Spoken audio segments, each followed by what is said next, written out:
Anyone whose spouse has endured a major illness knows the responsibility that comes with serving as a caretaker and as emotional support. Now toss being the Crown Prince of the UK on top of that. That's what Prince William is facing. After King Charles III shared his cancer diagnosis with the world on February 5, 2024, his eldest son, Prince William, stuck to his duties.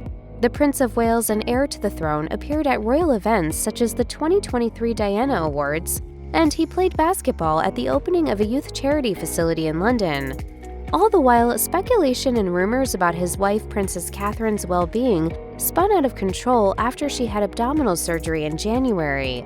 On March 22nd, Catherine formally announced that she'd spent the last few months out of the public eye because she'd been diagnosed with cancer. Following the announcement, sources told People that William would be taking a relatively short break from royal duties to support Catherine and their children. William wanted to be home as much as possible while his kids were on a break from school.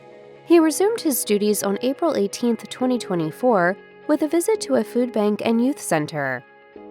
Prince William has reportedly been a pillar of support for Princess Catherine. Understandably, there have been questions about who has been supporting William while he navigates his wife and father's cancer diagnoses.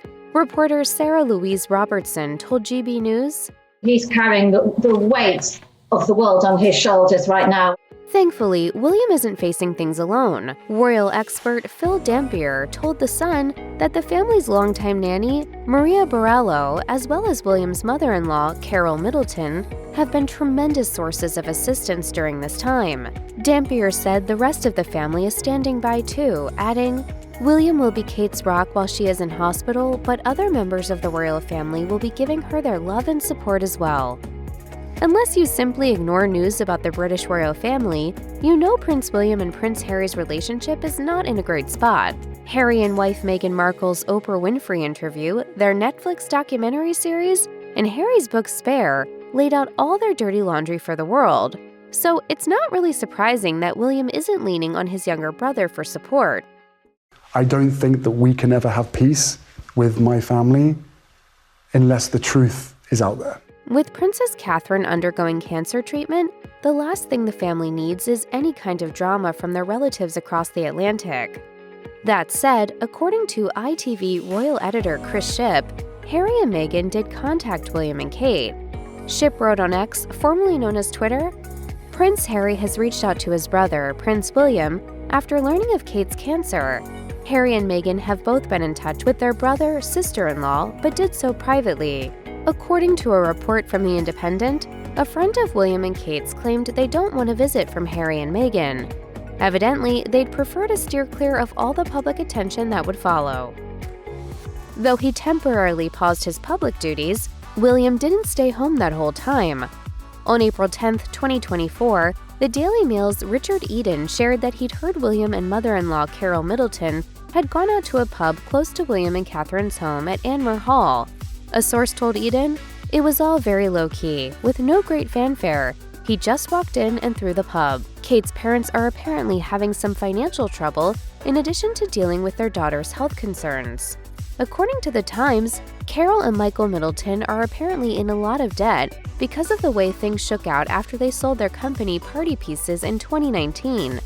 Evidently, they owe £260,000 to the company that was tasked with handling the insolvency.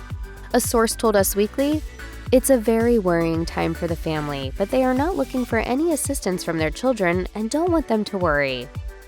On April 11th, Prince William took his eldest child, 10-year-old Prince George, to a soccer game. Aston Villa took on Lille OSC in a UEFA Europa Conference League quarter-final.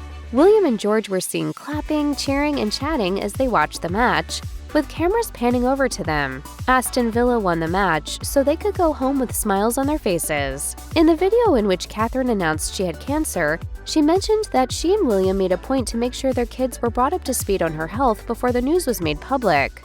It has taken us time to explain everything to George, Charlotte and Louis in a way that's appropriate for them and to reassure them that I'm going to be okay. The day before attending the Aston Villa match, William posted his first social media update since Kate's announcement, and it was football-focused too. In an Instagram story, the prince praised England lioness Rachel Daly after she announced she would be retiring from the sport. He wrote, Thank you for so many unforgettable performances with Lioness Rachel Daly. Plenty more goals for Villa now. William signed off with a W. In a March 25th opinion column for the New York Times, royal author Tina Brown wrote about the unimaginable pressure William and Catherine must be feeling. On top of Kate's own health concerns, there's the possibility they will ascend the throne faster than previously anticipated, given King Charles's cancer diagnosis. Plus, they've got 3 young children to take care of. The timing couldn't be worse. It's something Queen Elizabeth II herself experienced when her father, George VI, died, and she ascended the throne in 1952 at the age of just 25. What's more, the relentless media speculation reportedly reminded William of the press hounding his mother, Princess Diana, ultimately leading to her own untimely death. Sunday Times royal editor Roya Nika told Good Morning Britain, I think he feels he's seeing sort of elements of that being repeated again in terms of sort of the demands and screeches at his wife over her medical privacy, and that's hurting him.